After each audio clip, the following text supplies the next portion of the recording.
اعوذ باللہ من الشیطان الرجیم بسم اللہ الرحمن الرحیم الحمدللہ رب العالمین نحمدہ ونستعینہ ونستغفرہ ونؤمن بہ ونعوذ باللہ من شرور انفسنا ومن سیئات اعمالنا ونشہد ان لا الہ الا اللہ ونشہد ان محمدا عبدہ ورسولہ فاما بعد۔ تمام حاضرین، تمام سننے والوں کو السلام علیکم ورحمۃ اللہ وبرکاتہ۔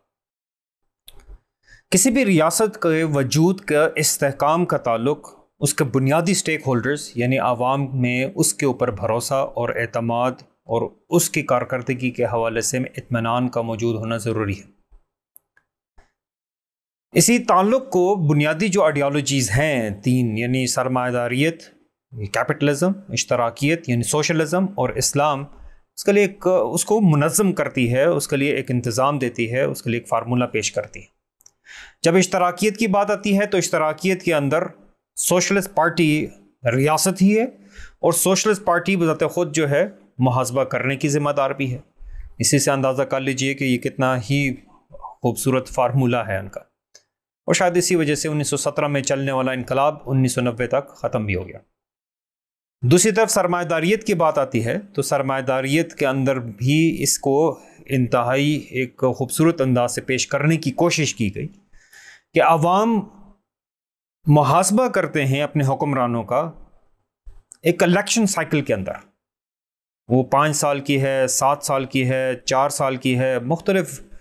جمہوری ریاستوں کے اندر اس کے لیے مختلف سائیکلیں ہیں۔ 4 سال، 5 سال، 7 سال تک عوام جو ہیں اپنے اوپر ایک بری حکومت کا برداشت کرتے رہیں گے، اپنے مستقبل کو گھلتا ہوا دیکھتے رہیں گے، مگر خاموش رہیں گے کہ اچھا چلو 7 سال بعد یا 5 سال بعد ان کو محاسبہ کرنے کا موقع ملے گا۔ حالانکہ ان دونوں ریاستوں کے اندر جہاں پر اشتراکیت کی بات آتی ہے تو ریاست ہی سب کچھ ہے، اور ریاست ہی جو ہے تو وہ عوام کو لے کر چل رہی ہوتی ہے، ایک مثالیت، ایک یوٹوپین ماڈل کی طرف۔ جہاں پر سرمایہ داریت کی بات آتی ہے تو سرمایہ داریت کے اندر ریاست کا رول اور ریاست کا کردار صرف اور صرف انفرادی آزادیوں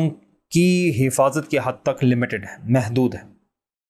اور عوام کنٹینیوسلی، یعنی ایسے معاشروں کے اندر عوام کنٹینیوسلی ریاست کے رول کو شک کی نگاہ سے دیکھ رہی ہوتی ہے، کیونکہ ان کے نزدیک سب سے مقدس چیز اپنی آزادیاں ہیں، اور ہر قسم کی وہ ایکٹیویٹی، ہر قسم کا وہ ریاست کا رول جو کہ ان کو اپنی انفرادیت کے اندر دخیل نظر آئے، اس کو وہ شک کی نگاہ سے دیکھتے ہیں۔ اس لیے ہمیں ایک کنٹینیوسلی ریاست کا رول یعنی ریاست کی سوورینٹی اور انڈیویجول سوورینٹی کے درمیان میں ایک ٹکراؤ نظر آتا رہتا ہے، ایک کنٹرڈکشن نظر آتی رہتی ہے کہ کون سی چیز زیادہ اوپر نظر آئے گی۔ سٹیک ہولڈر یعنی یہاں پر اشتراکیت کی بات ہے تو جیسے پہلے ہی بات کی کہ اشتراکیت میں سوشلزم اور یعنی سوشلسٹ پارٹی اور کا رول اور ریاست دونوں کے دونوں ایک ہی چیز کے دو نام ہیں۔ جبکہ جب ہم بات کرتے ہیں کیپٹلزم کی طرف تو کیپٹلزم کے اندر بنیادی طور پر عوام کو الیکشن سائیکل کی بیسس کے اوپر، یعنی 4 سال یا 5 سال، پاکستان کی اگر ہم بات کرتے ہیں تو 5 سال بعد عوام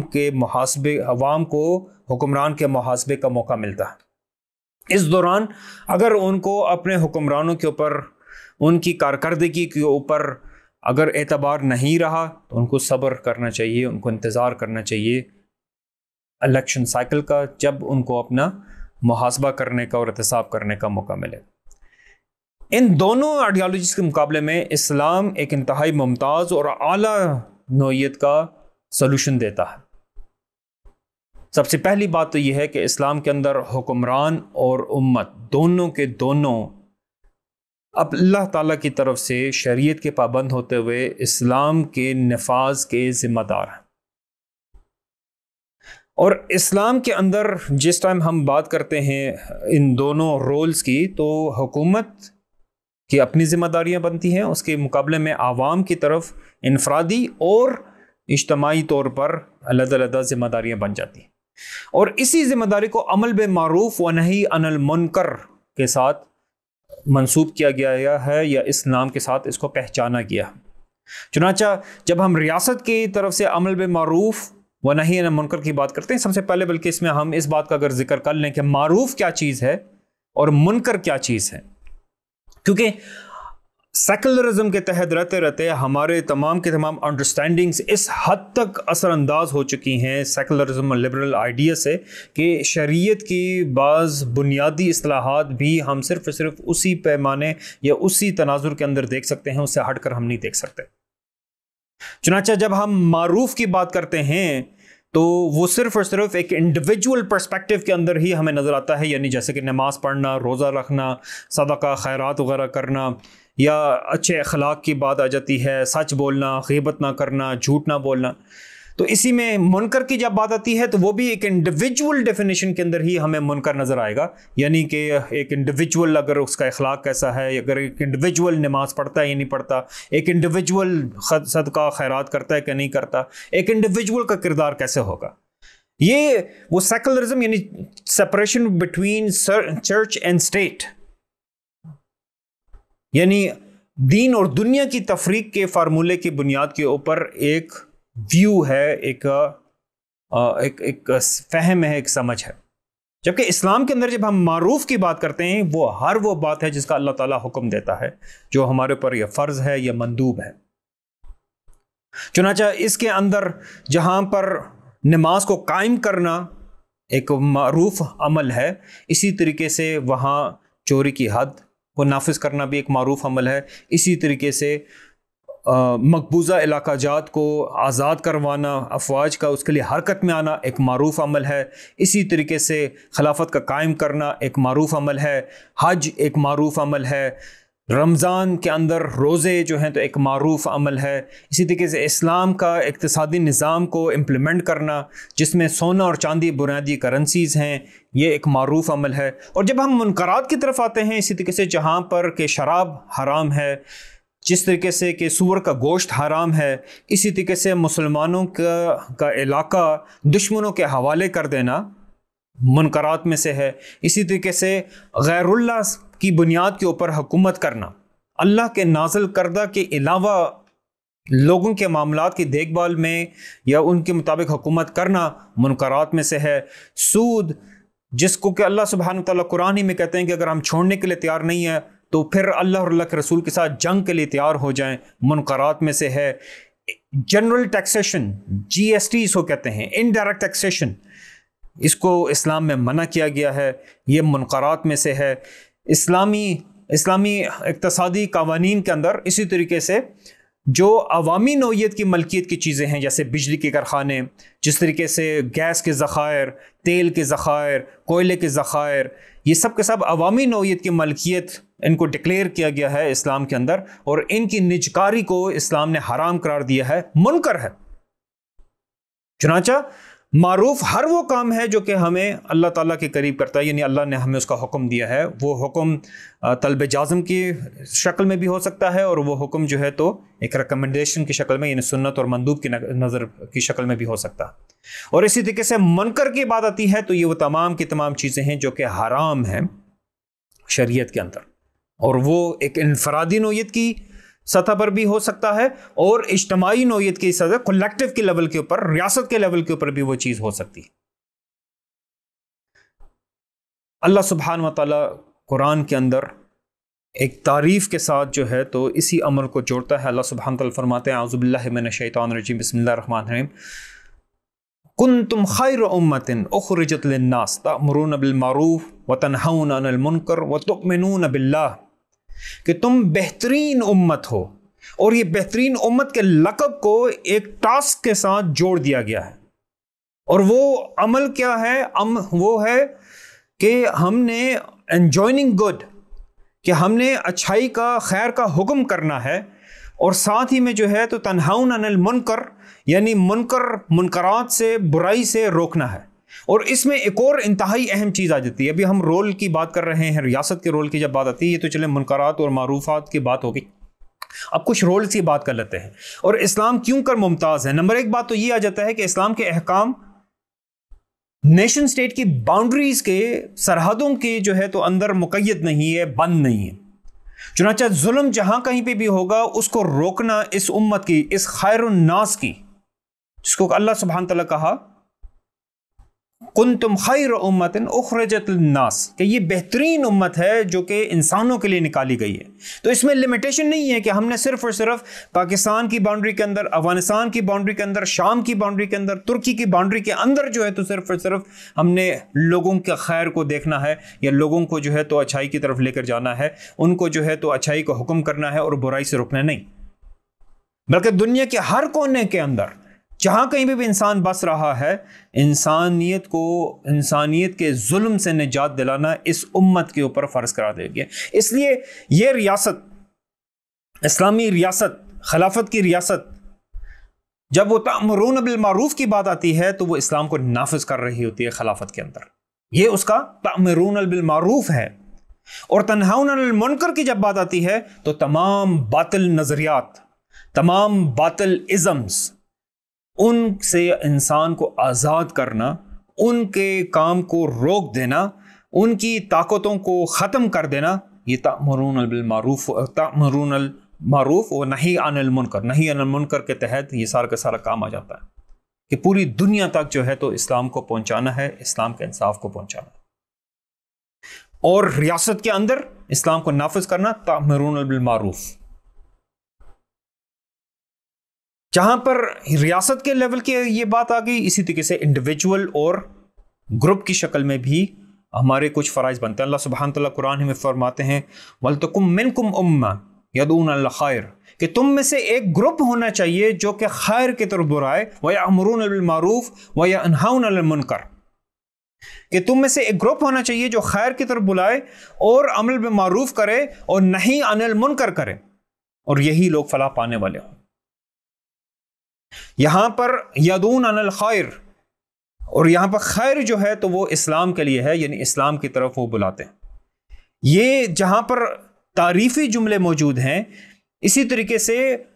احادیث کے اندر رسول اللہ صلی اللہ علیہ وسلم نے ہمارے لیے لازم کیا ہے۔ رسول نے فرمایا کہ اگر تم میں سے کوئی منکر دیکھے تو اس کو ہاتھ سے روکے اگر اس کی استطاعت رکھتا ہے، نہیں تو زبان سے اس کو برا کہے اگر اس کی استطاعت رکھتا ہے، نہیں تو دل میں برا سمجھے جس کے بعد ایمان نہیں۔ اسی طریقے سے رسول اللہ صلی اللہ علیہ وسلم کی حدیث ہے کہ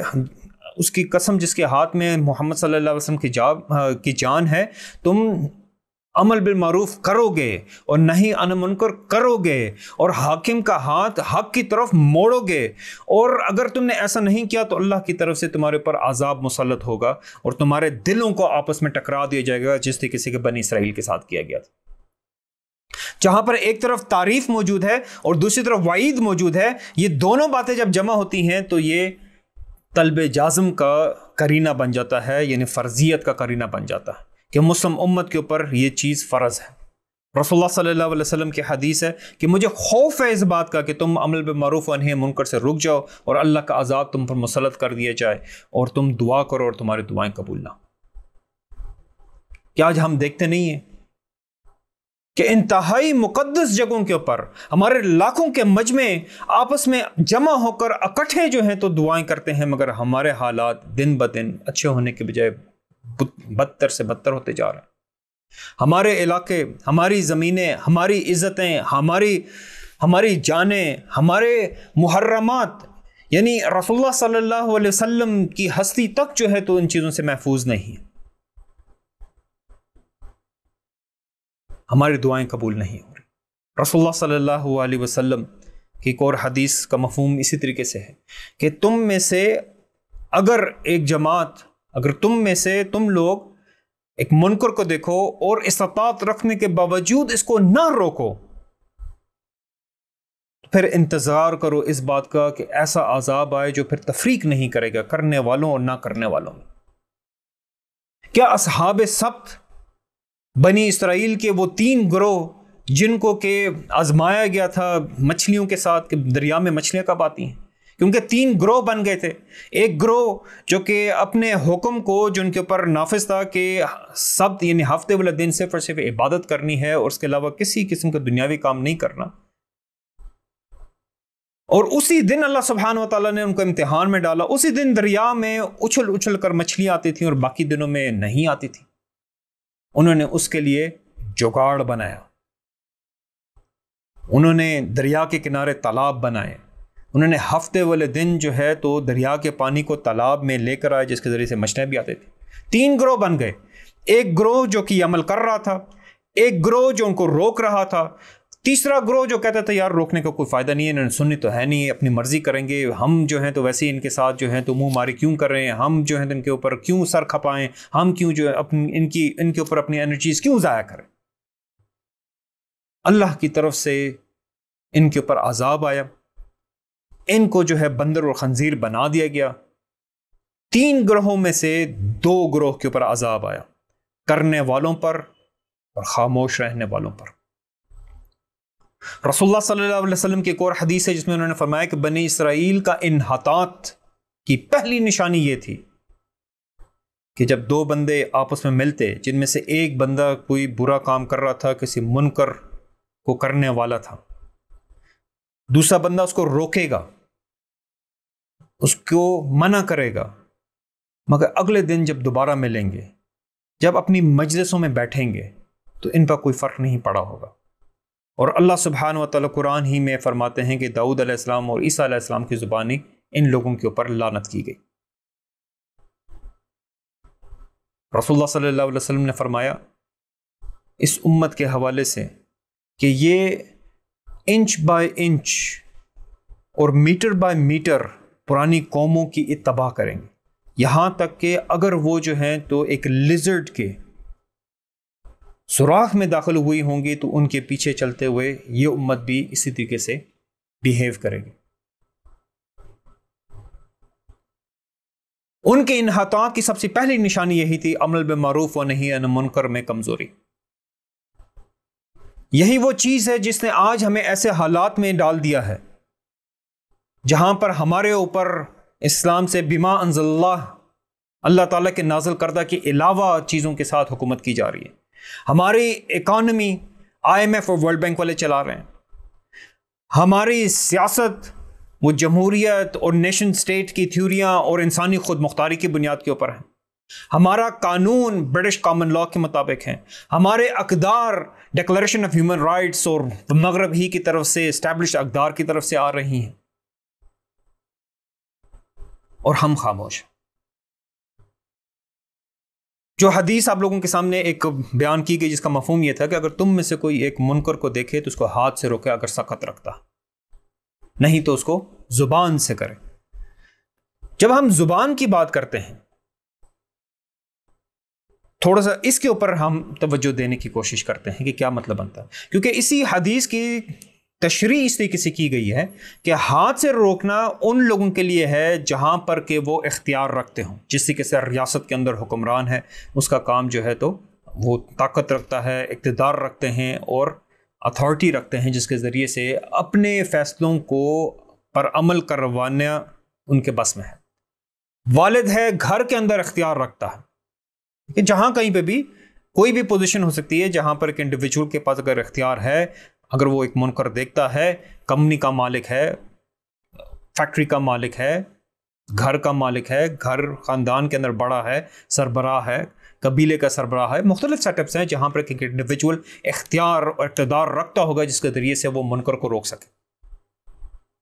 تو وہاں اس کا ہاتھ کو استعمال کرنا ضروری ہے۔ دوسرا لیول وہ آ جاتا ہے جہاں آپ کے پاس اختیار نہیں ہے تو زبان سے۔